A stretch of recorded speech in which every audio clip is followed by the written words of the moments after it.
Companies Act Section 75. Damages for Fraud. Introduction to Section 75. Section 75 of the Companies Act addresses the issue of damages incurred by depositors in cases where a company fails to fulfill its repayment obligations regarding deposits. This section serves as a critical safeguard for depositors, ensuring that companies cannot evade accountability, especially in scenarios where fraudulent activities are involved in the acceptance of deposits. The provisions outlined in this section aim to protect the interests of depositors by holding company officers personally accountable in instances of fraud, thereby fostering a culture of transparency and ethical conduct within corporate governance. Key provisions of Section 75.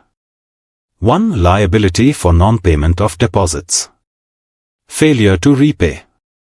According to Section 75, 1. When a company fails to repay any deposit or part thereof, including any interest due on such deposits, as stipulated in Section 74, it triggers specific legal consequences.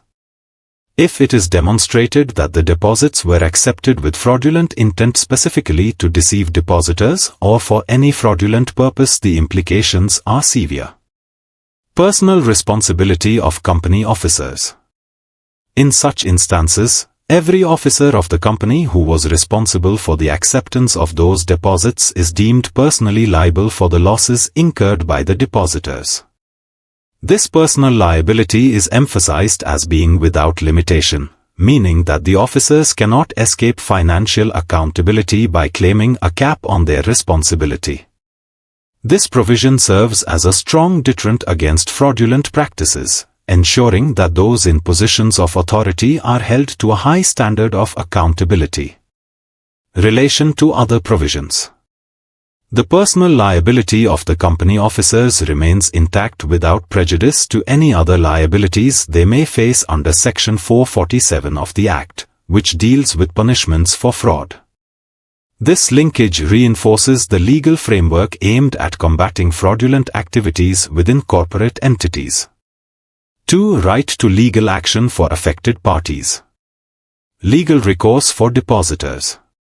Section 75, 2, empowers any individual, group, or association of persons who have suffered losses due to the company's failure to repay deposits or accrued interest to take legal action.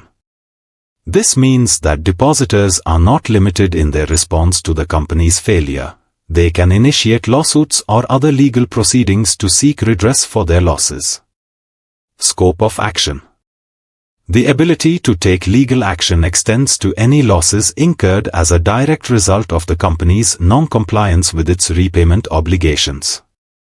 This provision underscores the seriousness of the company's commitment to uphold its financial responsibilities and provides depositors with a clear pathway to seek justice in instances of fraud or negligence.